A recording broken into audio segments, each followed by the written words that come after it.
Okay, good evening. Good evening, welcome. Shalom. I thought, yeah, but shalom also means peace, and I'm not sure that that was the center point of this election. So, let's start with the bad news. I cannot tell you who is going to be the next prime minister of Israel. Maybe tomorrow, but not tonight. At the same time, Gali and I came up with 3 sexy phrases to describe what we know so far. The first one is based on the experience of parents these days. Sometimes you go to a game or to a competition, somebody declares everyone is a winner. Yes, so far, I'm sure that you read a little bit or more than a little bit, looked at your cell phones. Almost everyone declared himself to be the winner of the election. The other title that we can give for this election is 50 Shades of Right. Because despite what you see constantly in the papers and in the analysis, there is no left. The other party that you just heard about, the new guy, Gantz, and you're not even sure who this man is not on the left. He is right of center. He's not as right of center as Netanyahu, but I saw so many headlines in Israel as well as in American papers that I have been reading who call it left. No left. Okay, so it's really different shades of right of center rather than the normal way we are used to think about politics, left and right. And the third thing, the third title that we chose for tonight is Cutting the Nose to Spite the Face. And this is especially true for the Israeli Arabs. Okay? So let's see what we know. Only in the last about 20 minutes or so, they started to publish the results. So Gali just checked and they had about 20-25%. And you all know it's the same in Israel as it is in the United States. It means absolutely nothing. Because, no, they start counting normally the small villages, the small places. And so you cannot really extrapolate from 20-25% to the entire population. But before we tell you what we know, I want to explain a few very fundamental things about the political system in Israel. Some of it you know, some of it you may not very well know. So the basics. How many members of Knesset are in Israel? 120. That's it, 120 members of the Knesset. It doesn't, another question. How many parties ran during this election? About 40-something. Okay, so 40-something parties were competing for 120 parliament seats. Okay? Normally, this is a typical number, 40, but normally about 12 to 15, 16 parties actually make it. What do I mean by make it? So in order to get into the Israeli parliament, into the Knesset, you must cross a threshold, the electoral threshold. It used to be 1%, right? So 1% of 120, it's more or less one member of the Knesset. So if you have it, if you get 1%, you can have one member of a Knesset as part of your party. So a party of one person. We had many of them. Because of the Israeli system, this one person can be the strongest. Normally it was a man in the Israeli politics. Just think about it, that in order to be prime minister, you need 61 votes. Right? So you have 60. You need one more. And it happened in the past. So that guy with the one vote has all the power you can imagine. Okay? Now they changed it to 1.5%. Now it's 3.25%. In other words, unless you have enough votes to get in 4 members of the Knesset, you get nothing. What happens to all these votes? We're talking about tens of thousands, or maybe even over 100,000 votes. What happens to them if your party does not pass the threshold? Disappear. Okay? They just disappear. There's nothing to do. They're just wasted, and there are very interesting writings lately, if it's good or bad to the democratic process in Israel, because 3.25% is quite a lot. So if, for example, you have an issue that you want to bring up, so in this election, there was really no discourse. There was nobody talked about any policy issues, maybe except of one party, right? Levy. So she was, sorry? Gesher, but Orly Levy, who is a daughter of a famous past minister and politician, she said, enough with all these talks about Palestinians. And we have some major issues. The health system in Israel is collapsing. Sounds familiar? Okay, we are facing many, many issues. Let's talk about them. You are in Tel Aviv, and some of us were in Tel Aviv, and then tell you that you cannot even buy 1-bedroom apartment there for less than 7 figures.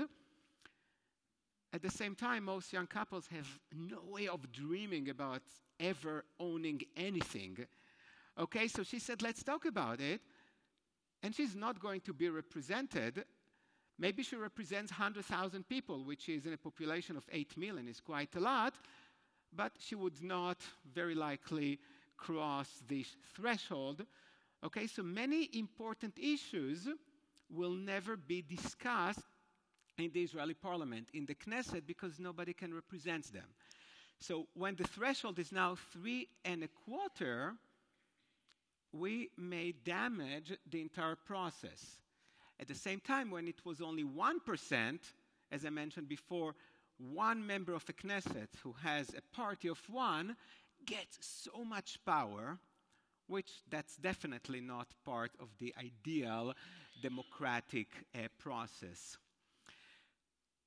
Okay, so since 1996, the 2 major parties. Now, there are always 2 major parties. One time there were 3, but most of the time there were 2. Traditionally, it was the Labour Party and the Likud Party. Labour Party, from my side, more or less left of center, not really left, but a little left of center, Likud Party a little bit right of center. Since 1996, these 2 parties together never received more than 60 members of the Knesset, more than 60 mandates. Okay, they didn't even get half. Today, it seems like the 2 main parties will get at least 70, which means that the big parties are getting stronger. That's one interesting thing to remember. Okay, so who is going to be the prime minister? So Netanyahu said, I won the election, and Gantz said, I won the election. What does it mean, winning the election? Many people think that winning the election means that you are the head of the biggest party. Not true. So let's say that in one of the polls that we have, Gantz has 37 votes, or 37 members of the Knesset, and then Netanyahu has 35.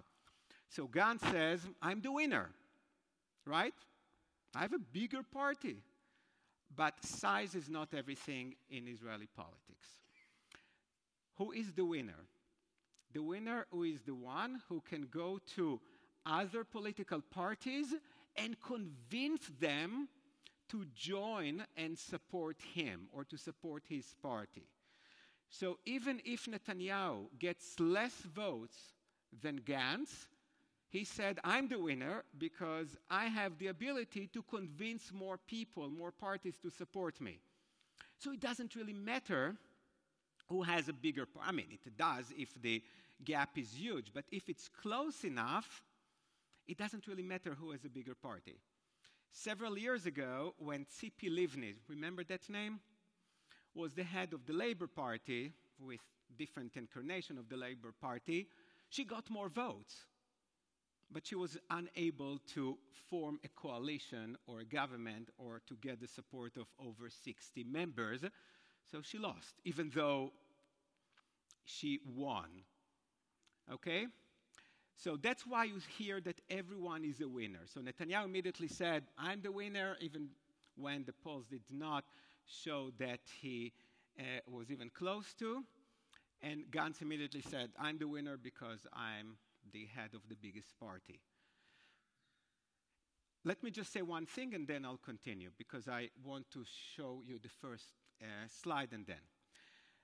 Now, probably only tomorrow morning we'll know the actual results of the election.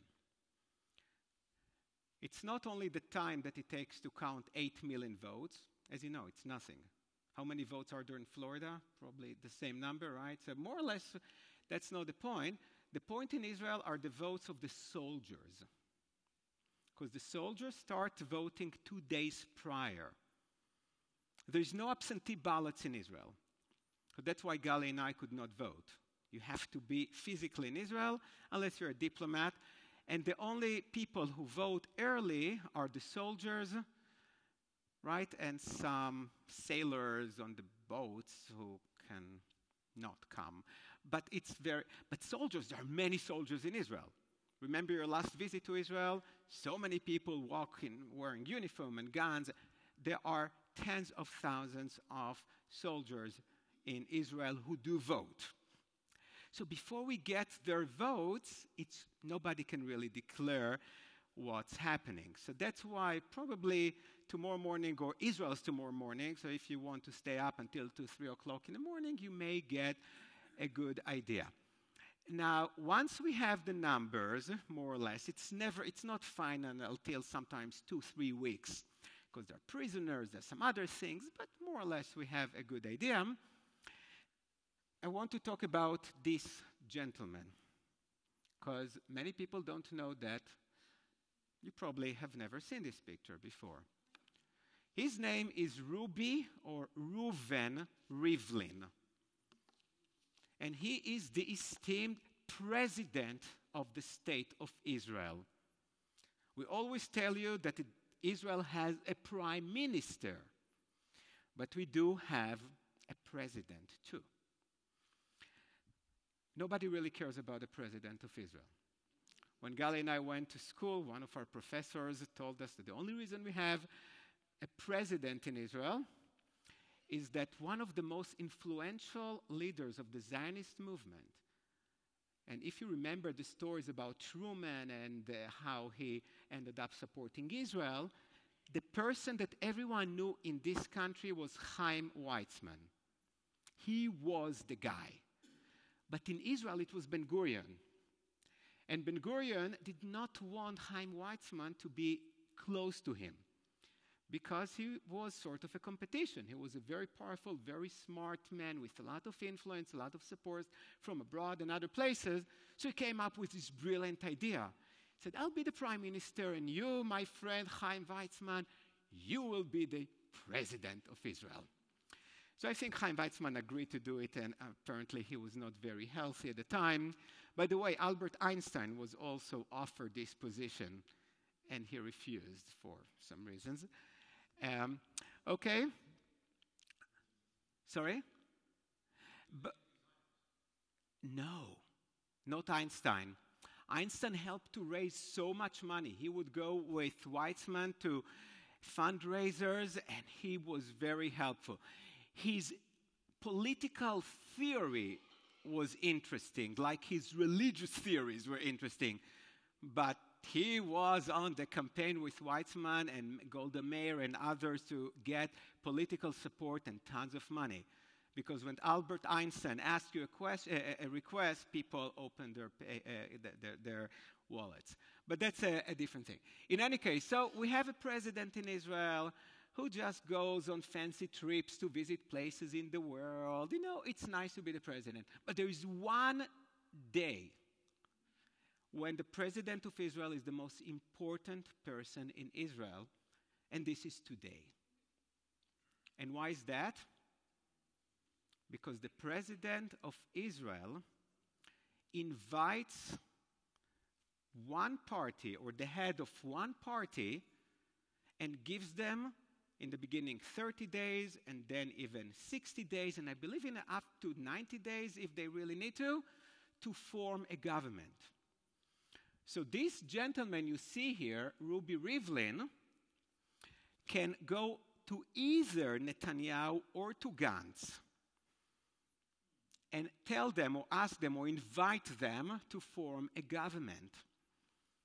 And it's very important, if the elections are so close, who gets the first opportunity? Okay, and when we look at some names of parties, I'll explain a little bit more. So Ruby Rivlin right now is the most powerful man in Israel. It will not last for more than a day or two, but that's what's going to happen. Ruby Rivlin is not crazy about Benjamin Netanyahu, to say the least. Ruby Rivlin, like many people, like Tzipi Livni before, like Ariel Sharon before, he grew up with Netanyahu, more or less the same place in Jerusalem. Both of them belong to the right-wing Likud party, right, where Begin was the legendary head. So he was part of it. He was a member of the Likud party.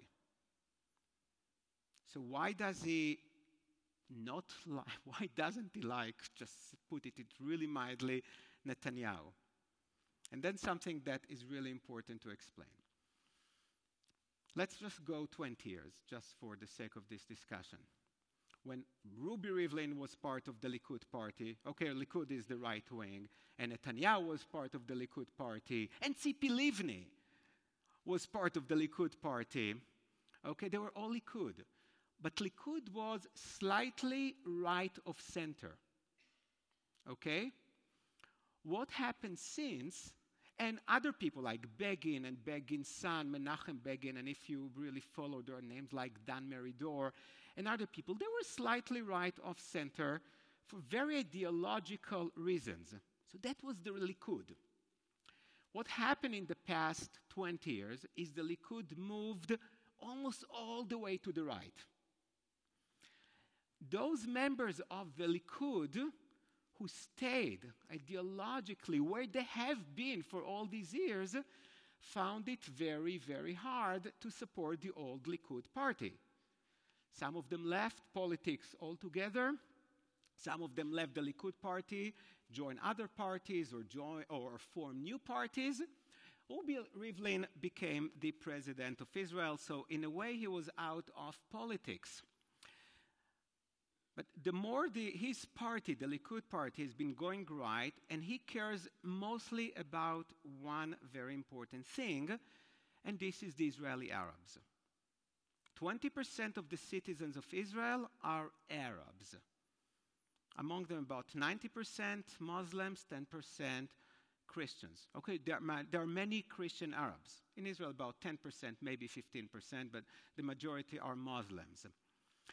They are full citizens. They have passports, they vote, they do everything. Most of them do not serve in the army, mainly because Israel does not want them to serve in the army. Should there'll be a war with other Arab countries, Israel does not want them to have a conflict. Are we going to shoot the Syrians, our brothers? So the agreement was, you're not serving in the army. In the past many years, but definitely the last decade, the Likud started quite explicitly to talk about the Israeli Arabs as second-class citizens. And they legislated some laws that don't have too much ramifications, but at least really stated it as a second-class group. Rivlin was fighting against it because Israel is still a democracy, okay? And part of what Israel was so proud of was, yeah, we have a minority, just like any other democracy, and we treat our minority, the Arabs, very well.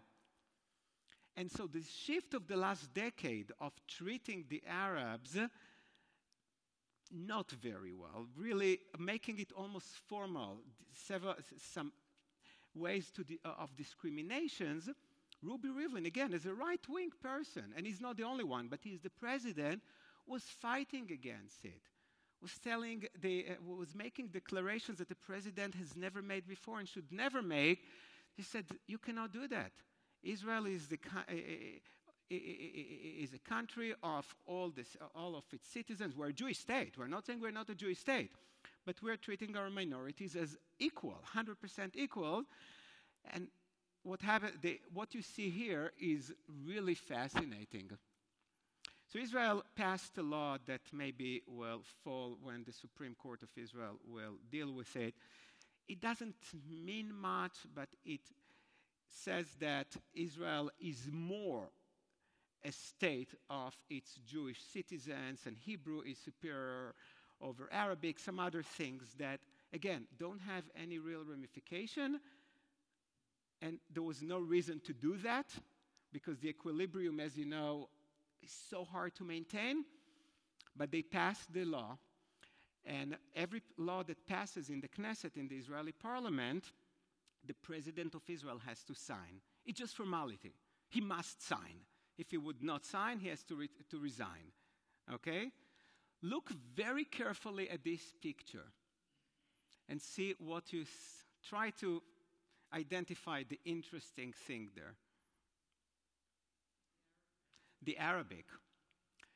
He speaks fluent Arabic, by the way. His father was a professor of Islamic studies and Arabic. Actually, his father translated the entire Quran to Hebrew. Yeah, we so used to see Jews and Arabs as being in a constant conflict, or Jews and Muslims. That's not necessarily the case. This is the current case. But historically, no. We were fighting a lot, but we had many things in common. In any case, so his father, who was super right-wing, still was very proud to be in a Jewish state that has 20% Arabs, just like many Arab nations had all the time Jewish population. And just to remind you, it was much better for Jews to live under Muslim regime during hundreds of years than under the Catholic Church. Okay, so when he was forced to sign this law, which he talked against, and he said it's not necessary, and it just makes Israel less of a democracy, he ended up signing it in Hebrew, in perfect Arabic, and then he always writes Yerushalayim, Jerusalem, underneath. Okay, so I just wanted to give you this little background, because this is the man who has to choose between Netanyahu and Gantz. Okay? Now, he might not have a choice, because if it's very clear that, for example, Netanyahu has a bigger party and he has better chances to form a coalition, he'll have to. But if it's really equal, it's going to be fascinating to see who is he going to invite.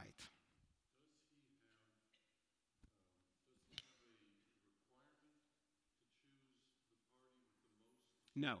Thank you. Let me repeat the question, we live stream it, so if anyone watches, I don't really know, but just in case. And it's a very interesting question, because people try to interpret the law in different ways, but it's very clear. The question was, does the president of Israel, is he required to invite first the head of the largest political party? And the answer is very clearly no. What he's going to do, he's going to have conversations with all the parties and ask them whom they are going to support. So let's say that Gantz leads in about 3-4 members of the Knesset, but Netanyahu has more support. He will go to Netanyahu and say, you have 30 days, 60 days, up to 90 days to form a government. Okay, so it's really about who has better chances to form a coalition, not so much about the size. Normally there is a correlation, because the bigger you are, the greater chances you have to form a coalition, but that's definitely not the case, and there are many cases in the past in which the president invited somebody else, not the head of the second party. Yes, please.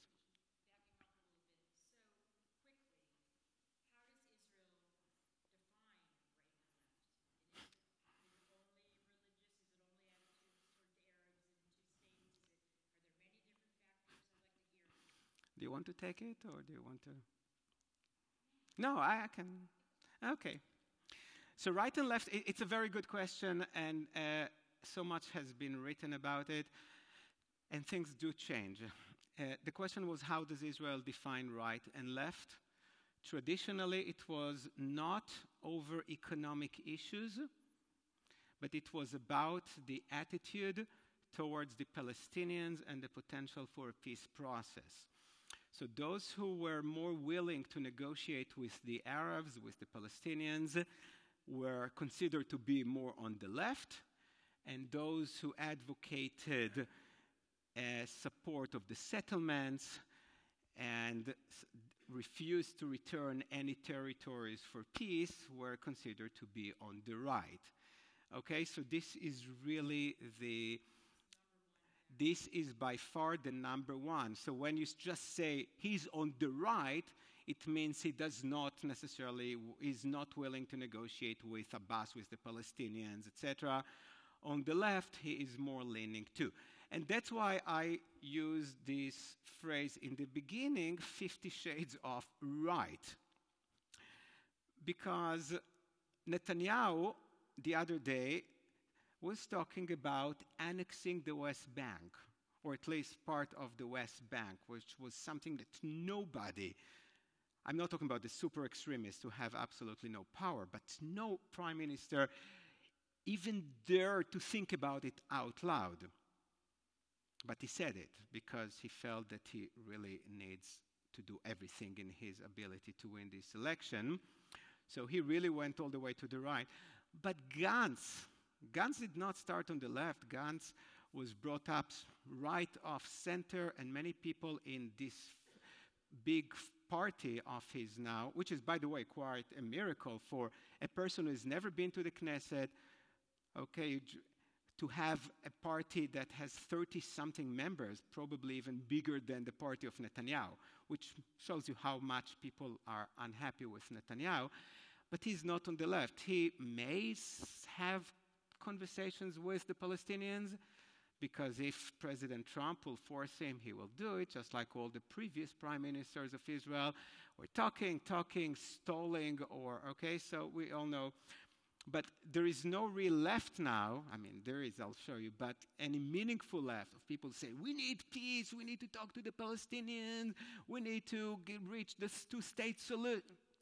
That is almost gone. The last 20 years erased it almost completely. So this is left and right in Israel. Now, in this election, I was shocked, as were many of the people who conducted these surveys. When they ask people, what do you care about this election, only 14, 1-4, said that their main concern is the Palestinian issue or security issue. Right, we here think that Israel is about security and about the Palestinians and about shooting from Gaza. No, not really. What was this election about? Nothing. It was about Netanyahu. You like Netanyahu, you hate Netanyahu. That's it. They had not even one political debate. They did not discuss anything. It was, Netanyahu is the worst. No, Gantz is a crazy because he went to a psychologist one time, so he's mad. And no, Netanyahu is corrupt and he's a thief. No, Gantz. That's it. That's all you saw. I don't know how many of you really followed. It was really personal. It was the dirtiest election ever. And there was no discussion about issues. Nothing. Nobody even tried to pretend that they care. So if you ask me what is the political plan of Gantz about the Palestinians, I have no clue. It's probably written somewhere, I don't know, but he never talked about it. All his talks were about the fact that Netanyahu is bad and he'll be better, and that's exactly what Netanyahu did. But this election is about nothing. It's more like a popularity test or contest between these two, between this very highly decorated general and Netanyahu, who has been there for 20 years and really doesn't want to go.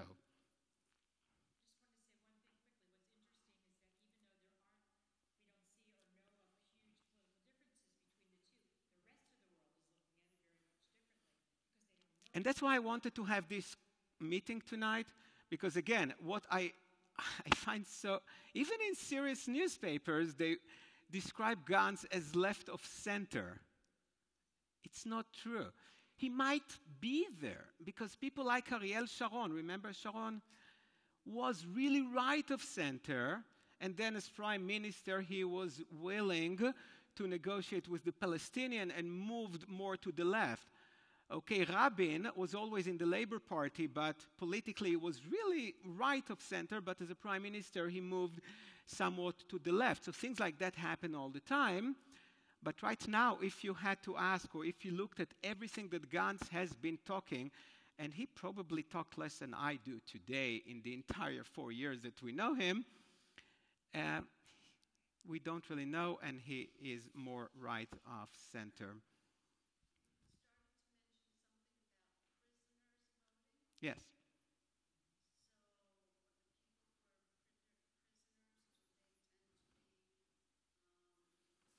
I don't know. Do you know? Right? So prisoners tend to be right-wing.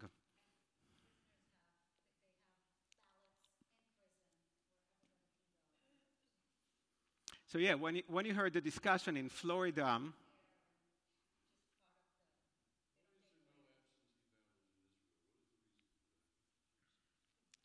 I didn't hear the.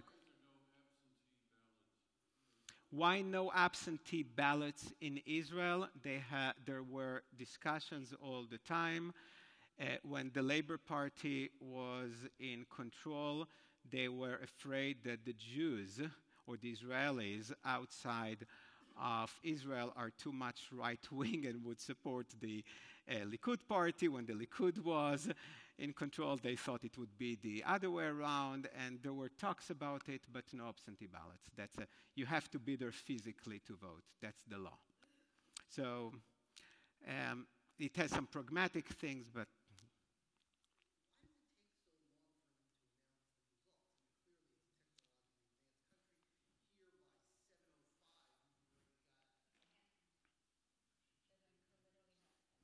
do you want to have the mic? Or you can stay there if you prefer. It's more comfortable sitting, but... Oh, you keep checking. I thought that you were texting your friends.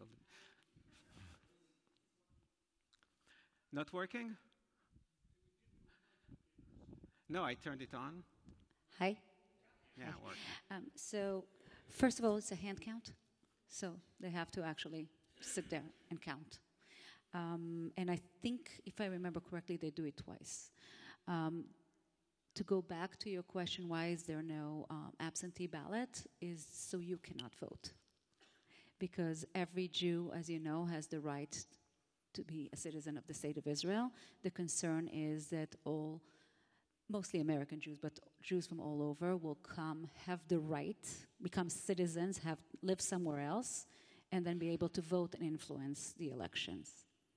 I think in business you call it hostile takeover of a Something like that, yeah. Right? No, seriously.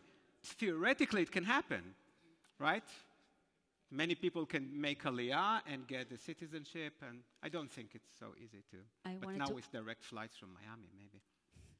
I wanted to add one more thing. There were a few flights of Israelis from the west coast from California that are all high-tech people that took flights to go vote. It was really interesting.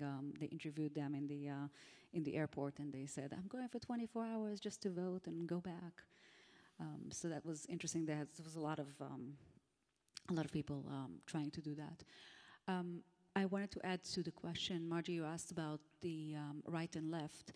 It used to be that the Orthodox parties were nowhere on the issues of right and left. All they cared about was their own education system. So they always said, we will go with whomever, we'll form a coalition with whoever offers us the education ministry and the interior ministry. Two ministries that allow them control over budgets and interests of their own population. Not the case anymore. Most Orthodox Jews, most religious Jews are right-wing, and they're already, well, you get into the actual results of the elections, but they already announced that they will be supporting Netanyahu. So it's no longer the case that you can look at the Orthodox as kind of a swing vote to see where they're going to go. They are right.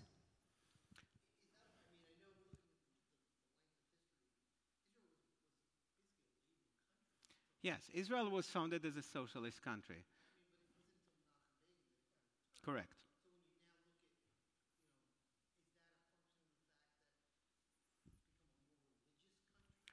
It's not more religious.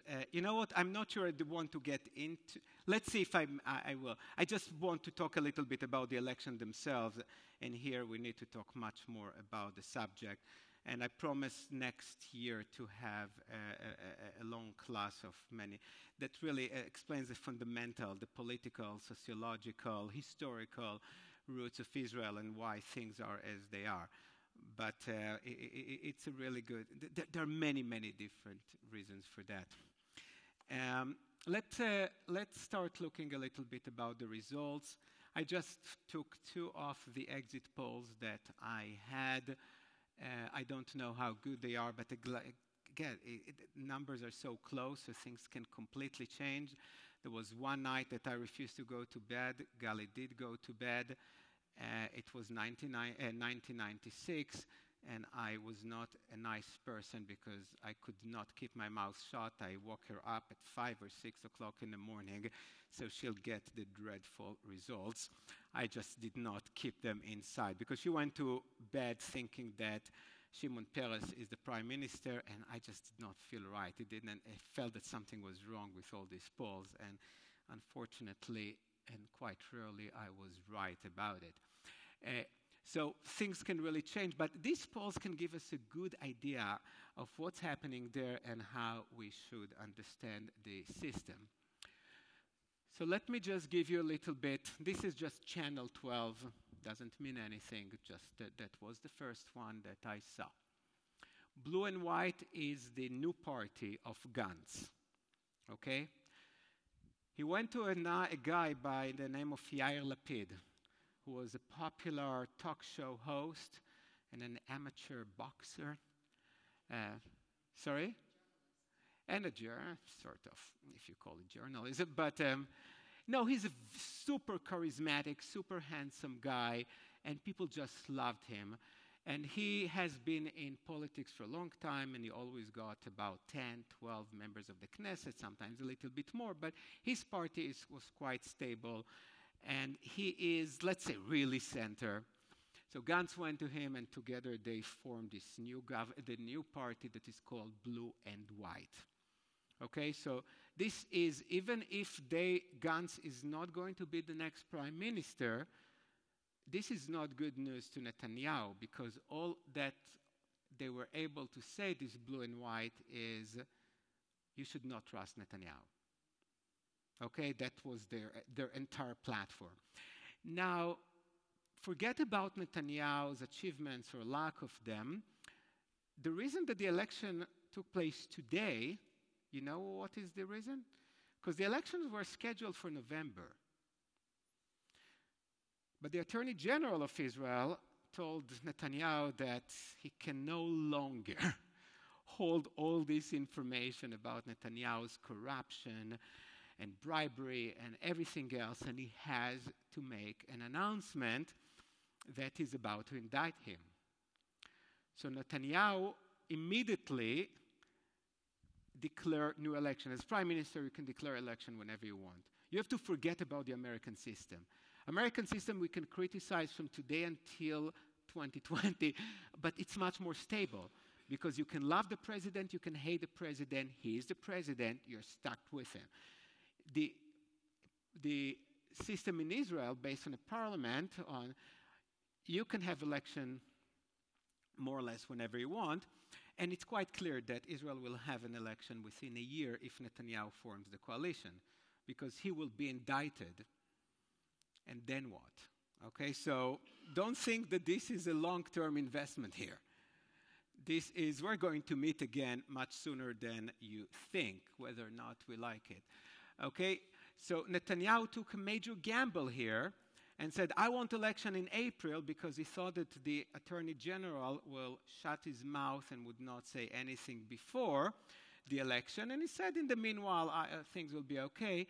The Attorney General, surprisingly, because he was considered to be Netanyahu's person, said, I cannot really do it. I cannot really do it. It won't be ethical. It's not be right. I have to share with the public what I have right now. Okay? And that's the reason why the election is today and not in November. And that's part of the reason why blue and white is quite strong, even though when you really, as I said it more than once, they're not so different when it comes to policy, but they are not Netanyahu. So Likud is Netanyahu's traditional party, and just as I said, it was the party of Rivlin and many others who moved a little bit to the left. The next party we see here is United Torah. Who can guess what is United Torah? Ultra-Orthodox. Here they give them 7, and they'll probably get 7. The only predictable thing in Israeli elections is the number of votes that United Torah gets. I want to interject. I just want to make sure that everybody understands. United Torah is an ultra-Orthodox Ashkenazi party.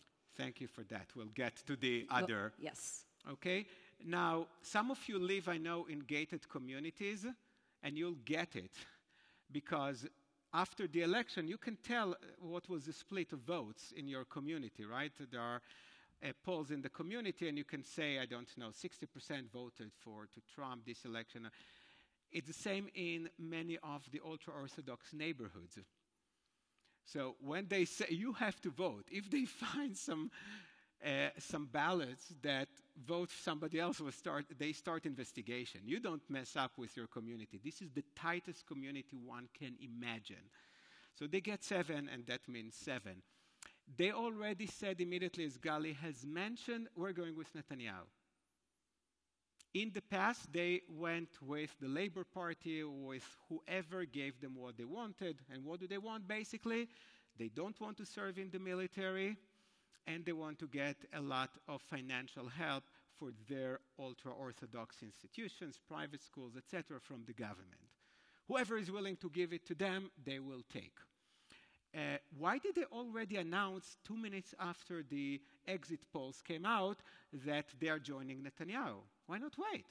In business, I heard that sometimes it's better to wait. You may be able to get more.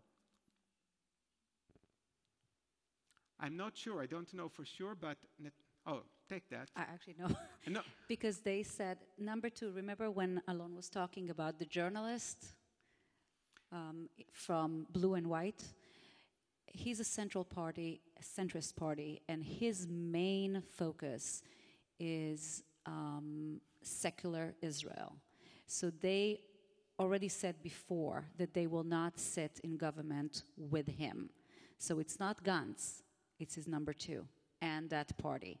So they have no interest in sitting with a secularist party that will be ruling the government and will try to force recruitment of ultra-Orthodox yeshiva bochers into the Israeli military, which is one of the big things of Blue and White. The other thing is that Netanyahu is the most experienced politician in Israel, and he knows how to maneuver and how to control things. So very likely he went to some of the smaller parties and said, whoever comes to me first gets more. So it's not if you wait, right, you will be able to play me versus the others, but if you come first, you'll get much, much more. And he has proven it in the past when he gave small parties huge portfolios. Okay? So it's all an interesting combination. So this is United Torah. Labor Party here gets 6. They got 6. It's unbelievable. Labor Party founded Israel. Ben Gurion was Labor Party. They were the other big party that traditionally was competing with the Likud. And even you mentioned the 77 when Begin became prime minister, and more or less every election, different party won, similar to what we see here. You know, there was a pendulum more or less, and Labor Party versus the Likud, and here they have 6. Even if it's not accurate, and they have 8. The latest polls show 7. Okay, so they have 7. It's inconceivable, and that's the way we should. The people told the Labor Party, we're not interested in anything you want to mention, and it goes back to the title that we used before, which I think is quite 50 Shades of Right. They're not right. They're left of center. And Israelis are probably not interested even in tiny bit left of center. I think that's a message that we can consider here. So, no Labor Party. Now, don't be surprised if you come again in few years, I don't know when, and the Labor parties will have 30 members of the Knesset, because things like that happen, because who knows, this blue and white has really no history, has no roots. It's the party du jour that if they are not forming the government, they may disappear and people will go to different places, and still, the Labor Party has the institutions, has the history. So I'm not sure. I would not just start writing eulogies for them, but there is one thing that is very clear. The head of this party is going home because that's the biggest failure of that party ever. Really inconceivable. There are some reasons, but that's not for now.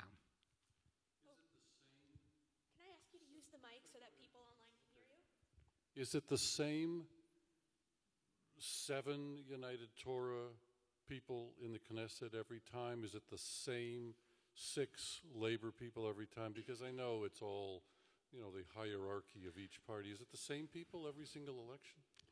I can take that. Yes, for United Torah, because they have their rabbis. They don't have primaries. They have a rabbi. It's true for them and for the other Orthodox party that assigned who's going to be running. Labor Party has primaries, and this year they had very interesting primaries, and it was not the same people.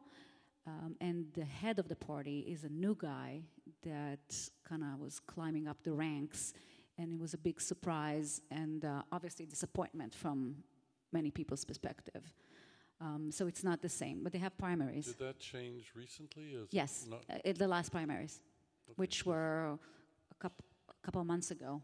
Yeah, that's the primaries when. Oh, go. And primaries. You can only vote in primaries if you're registered for a particular party. And this year, all the primaries were very low on votes, all of them. So for whatever that means. So Labor Party is not.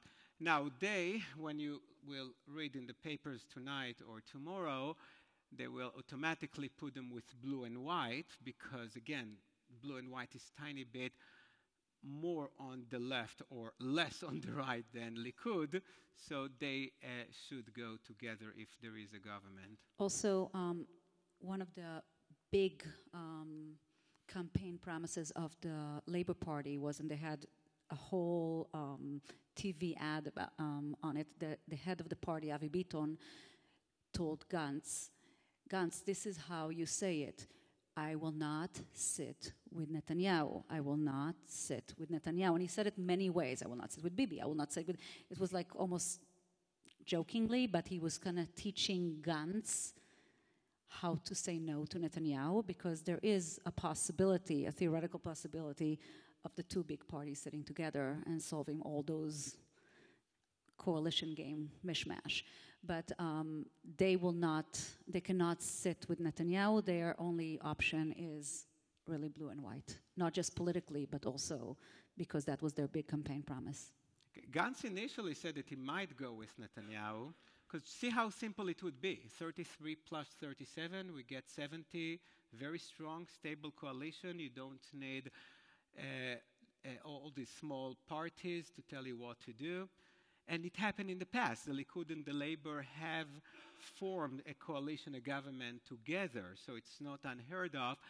But when it became so personal, one called the other corrupt, the other said that the other one is mad, it's not likely to happen. Let's move along a little bit.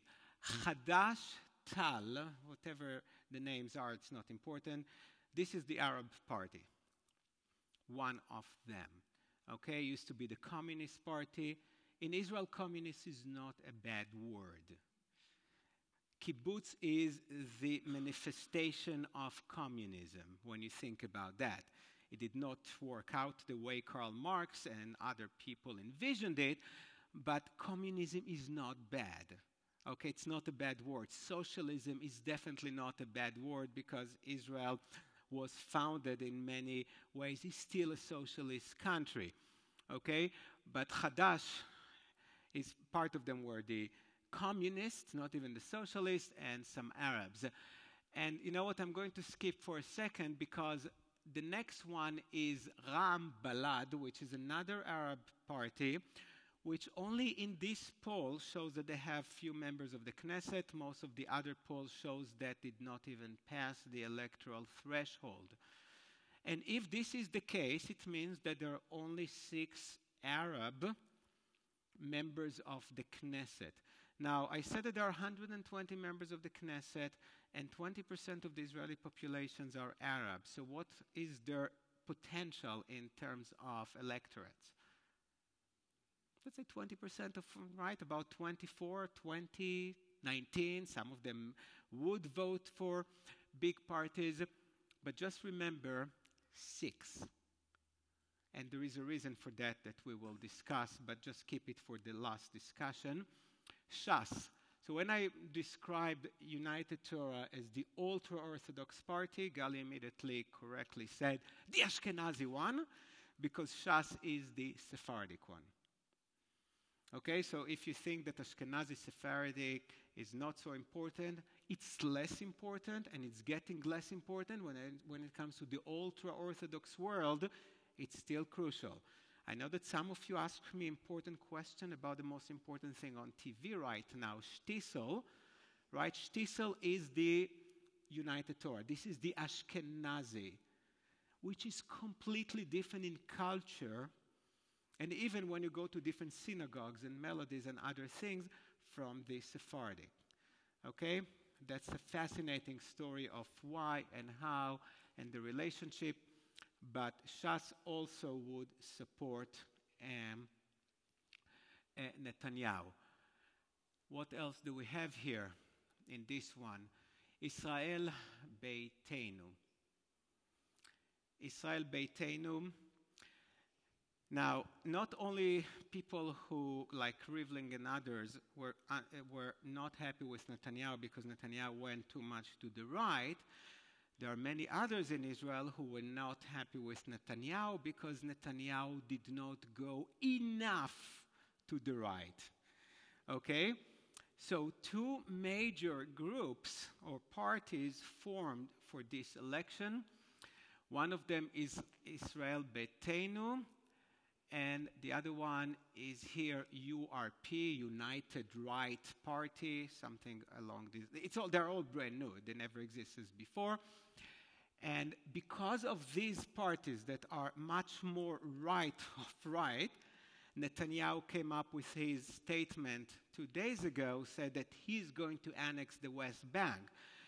Because the message was very clear. It was not for us or for anyone else. It was for the potential voters of the really right-wing parties to say, you don't need these guys. Nobody can go more right than I can. And you know me, so just vote for me, and you will get whatever you want. That was the meaning of his statement. And it might have worked out for him. That will have to wait for the final results, because another party that is not mentioned here, but everyone was writing about it, I did not even hear, it's called Zehut, or identity.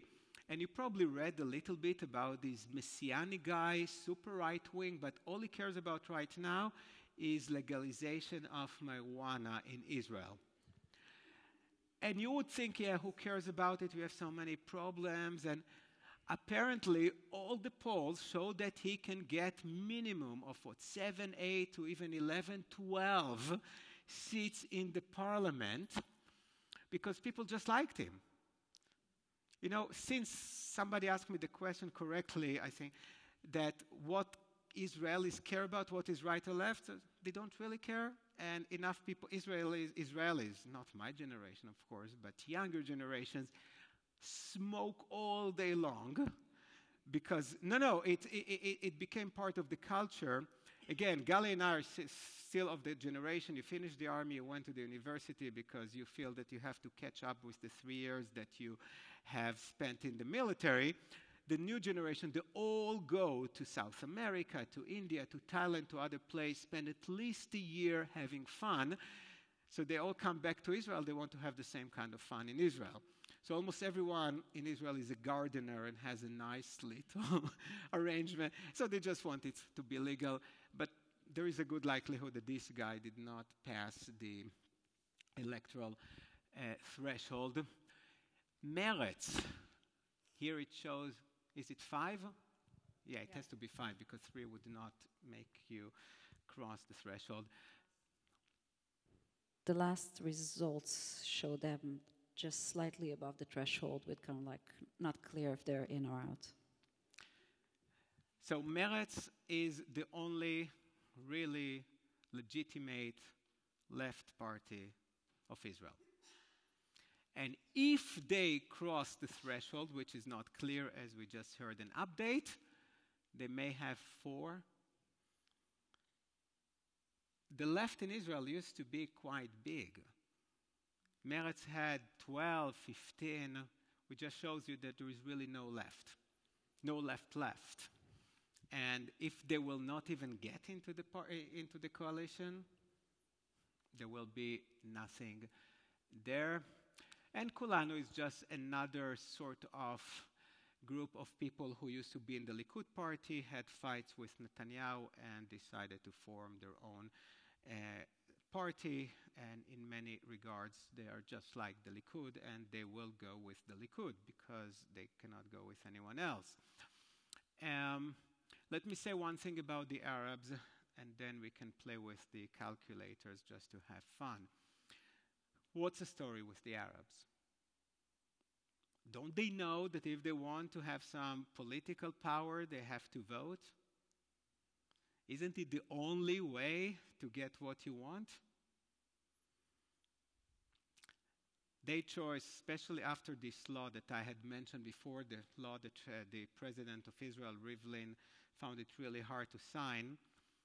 They said, very clearly, you made a point, you nice Jews who control Israel, that you're not interested in us, you do not consider us as a real part of your country. All this rhetoric that we all like to say, it might be nice and good, but nobody cares about us, so why should we even bother to participate? And therefore, we came up with the title of really cutting the nose to spite the face, because yes, so you are insulted and you are hurt, but who is going to suffer as a result? If you want your voice to be heard, you have to play the game. A book I read many years ago showed that the huge success of the Jews in New York was their political mobility and the ability of the Jews to very quickly, more or less, they came out of the boat and started to participate, to play in the political game. And as a result, they got a lot of political power in New York, in New Jersey, in Philly, in some other places. The Irish did the same, and many other minorities refused to do it, and they paid the price. So playing the political game is really important, but they really feel that it wouldn't make any difference. Another thing, not only that the Likud said horrible things about the Arabs, Gantz made it very clear. He made a promise that he will never agree to have a government with the Arabs. So, in a way, they say, who cares who is the prime minister? Is it Netanyahu or Gantz? They hate us, they disrespect us, they're not going to include us in any kind of a government anyway, so that's our way to protest. I don't think it was wise. I think that people should be represented. I think that the ultra-Orthodox in Israel are so powerful because they know how to play the political game.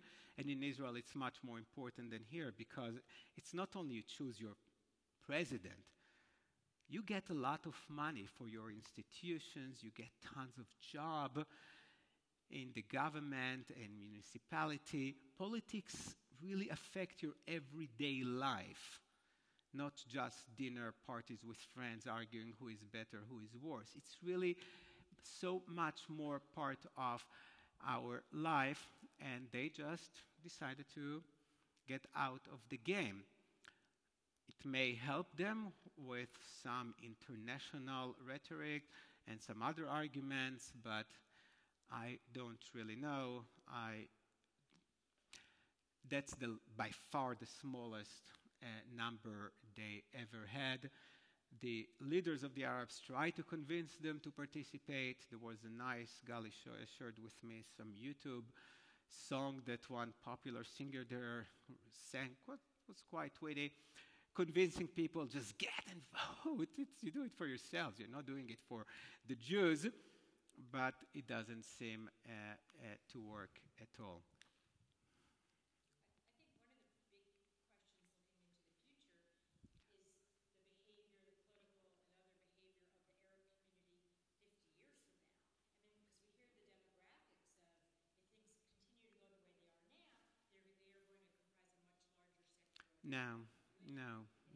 No. It's, that's something that people say to scare you away. These numbers are quite stable. The Arabs have been in the last 71 years, 20%.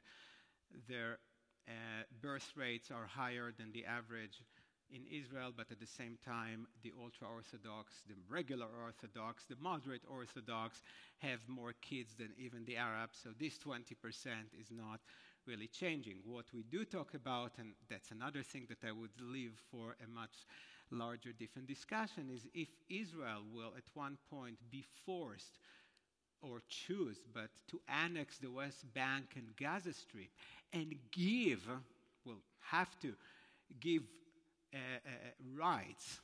voting rights to the Palestinians, now add 4 million. So right now, let's say that it would happen, we would have something like 7 million Jews, 6.5 million Palestinians. Very quickly, Israel will stop being a Jewish state. So this is another discussion I will leave for something else. Let me just end with this guy. I just wanted to, one more thing about the percentage of votes in Israel. So this was 67.9% of the population of the people that have the right to vote voted. 67.9. That is very high. Just in comparison, the last election here, 61.4. When Alon and I grew up, it was in the high 70s. It was really, it's something that most people do. Definitely the Jewish population, everybody votes. Yeah, because, again, people don't really care. It's all about Netanyahu. Now, somebody wrote, it happened to be a beautiful day today in Israel, right? Spring in Israel is real. Everyone just went to the beach. It's a day off. So it's a day off and special, and there are no religious prohibitions to drive your car or anything.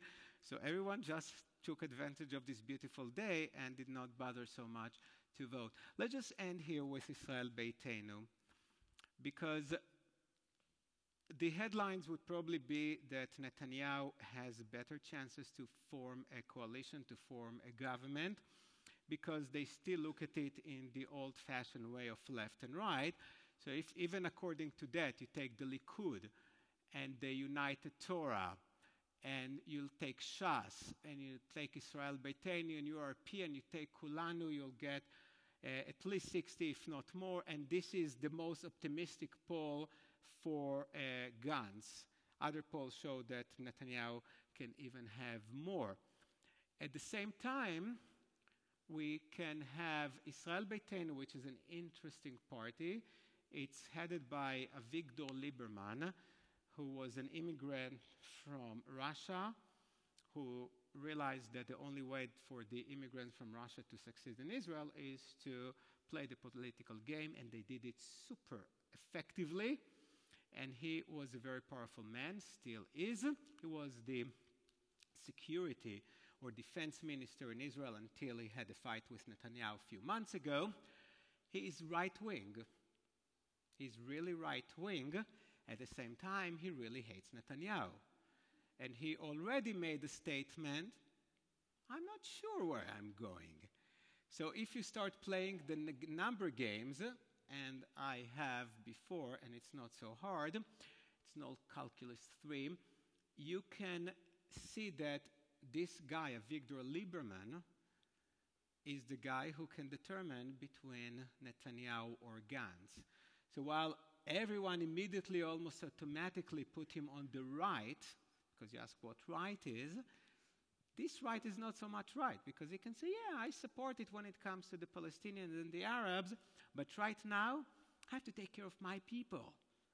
I have some other social issues that I want to take care of before, okay? And I'm going to demand that Gantz will make me this kind of a minister, that kind of a minister, and assuming that if he gets it, being a minister of health, for example, he will be able to achieve a lot of support from the people.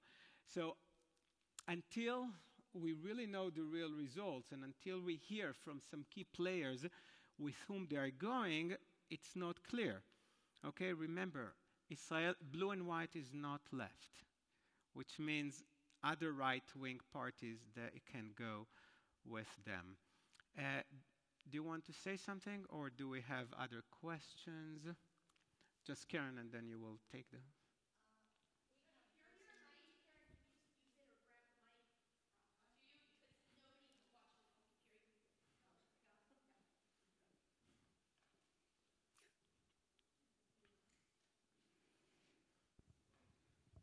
Okay. We have a president, vice president, a succession. If something happens with the president, whether he's thrown out or what, we have a succession. If not Netanyahu or Gantz are elected and then found criminal of some crime or something like that, is there someone else, or do you just have to have another election to vote somebody else? The $64,000 question. We don't know. Oh. Netanyahu was hoping to get a much larger victory, which he didn't, which means that he would have a clear majority of members of the Knesset to legislate very quickly a law forbidding to indict the prime minister. Okay, that's why part of the reasons we're doing it now. But even if he is able to form a coalition, he will not get the support he wants, because many people, even on the right, they support him, but they said that's not something we are willing to do. That's way too dirty. That's too unethical just to legislate something to keep your butt out of the courthouse. So we don't really know. He can just resign and somebody else will become the head of the Likud party or become the prime minister. There are so many ways to do it. Again, forget about this 4 years election, that there is no mechanism to do anything. So, president, vice president, speaker of the House, etc. Well, you had said probably they will indict him for something, and in a year there'll probably be another election. There is a very good likelihood for that there will be another election, because not all the people who will form a coalition with him would agree to sit with a prime minister who has been indicted for really big things. And these big things are the fraction of things that the Attorney General can prove. But let me tell you something. Everyone knew everything about Netanyahu before. It's not news. It's really not news. But so how come he is the prime minister? That's my 2 cents. Israelis look and say, our economy is good, and security is good. When was the last time you heard of terrorism in Israel? So, okay, if that's a price we have to pay for, so we have a person who likes money, okay, so let him be a millionaire, but we get what we want as citizens. We get good economy and good security. We'll see if it will really going to work out that way. Yes, sir. Just a question. What is the new right party? The new party, it's the blue and white? Yeah, Bennett. Oh, Bennett. Bennett and Shaked. She's the Minister of Justice, and they were part of the Likud, and they stepped out of it. And he has been talked about for a few years now as a potential as prime minister material. He was Netanyahu's assistant at some point, and there's been a falling out. The rumor mill is that there's been a falling out between him and Netanyahu's wife. But they created a new party, and according to all of the polls that I've seen, they haven't crossed the threshold. So many people, it's hard to work with Netanyahu. But so many people think that they're the real power behind Netanyahu, and the Likud party is worth nothing without them. They get out, form a new party, only to discover that it's still Netanyahu, and people don't really care about them, but about the Likud. And no matter what they say about Netanyahu, what they write about Netanyahu, think about it. He's been the prime minister for the major part of the last 20 years. Our daughter, who is 18, has not heard of any prime minister. So many people, for them, that's the only option. There is a reason that many countries have a limit to the tenure of a leader, of a president or prime minister, but that's not the case. So people are born, people die, and they're so used to the fact that Netanyahu is the leader. It was the same with Ben Gurion many, many years ago. Ben Gurion was the first prime minister. People were afraid. There won't be a country without Ben Gurion. And now many people think, okay, we know he has issues, but how can we survive without? It becomes almost the father figure of a nation. And, you know, when you know that your father is not perfect, but still your father, you're willing to accept few things. This is a part of the explanation here. So I think, let me just sum up with do you know anything, there anything amazing that comes out from the real numbers? So the last... what's the percentage? The 40%, they counted 40% of the votes. They're talking right now about 35-35. So it's really tight. Netanyahu gave a speech, and he said he already started talking to leaders to create a coalition. And just like very interesting thing here, there's a big sign behind him or near him that says there will be nothing, which means it's like a message about him being indicted. It's not going to be anything. Don't worry about that. And in the audience, there are a lot of pictures of the audience. The big sign is Trump. And I think that's a good way to very end, because interesting. I think it's much more important to Israel, not who is winning tonight, but who is going to win in 2020. Much more important to Israel. A question? Yeah. Oh, you have the mic, of course.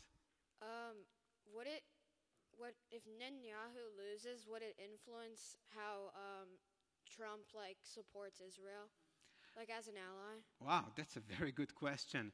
If Netanyahu loses, is it going to change the way that Trump supports Israel? My answer would be no. Trump and Netanyahu have good relationship, but Trump showed commitment to Israel, not to a particular politician. But if Netanyahu wins and Trump does not win in 2020, Netanyahu will be in a very difficult position, not getting the support of the American president. But again, that's not for tonight. Let's figure out what's happening first. Okay, Jamie, you get the last question.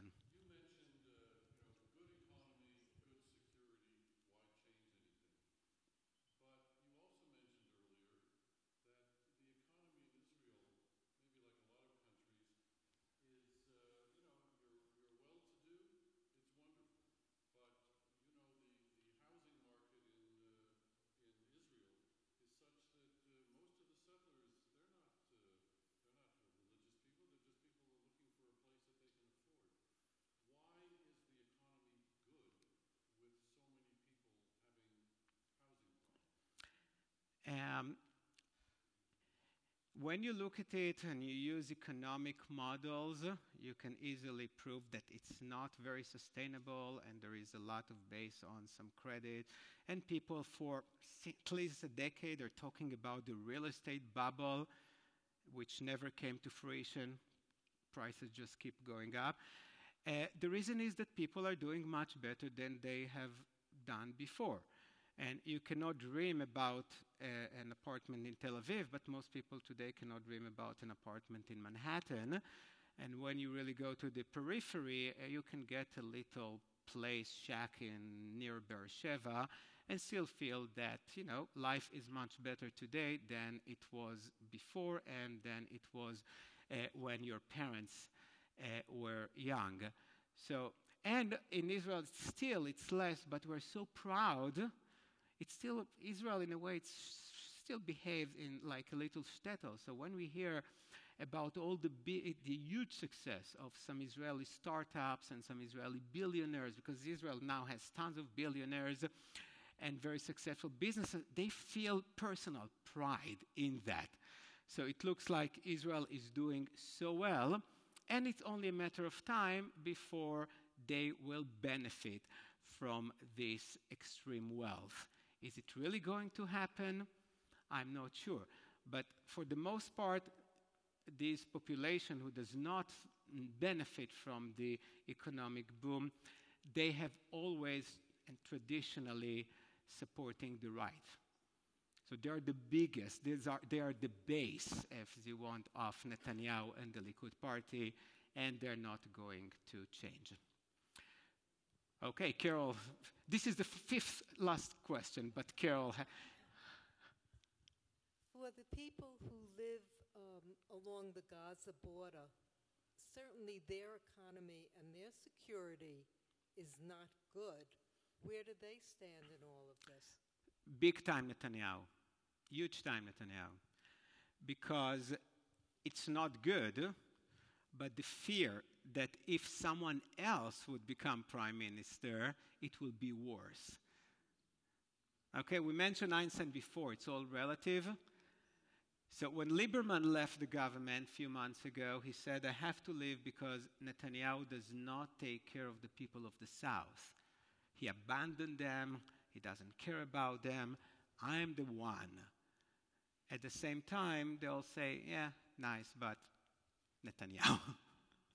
There was, we watched a little clip last night. The New York Times had an interview with some people, from some Israeli voters, and there was a lady that lived around... Sderot. Yeah, she lived in Sderot, the area that gets the most bombing. And she said, from her perspective, it's very simple. She gets bombed, so her enemy is Hamas. Hamas equals Hezbollah. Hezbollah equals Iran. The only person in her eyes that fights Iran is Netanyahu. So from her perspective, this is it. This is the logic. This is how she's going to vote. This is who's the most likely to take care of her. Thank you all for coming tonight. I wish I had a different or a better way to tell you who won, but I think it's quite interesting. It's always interesting there.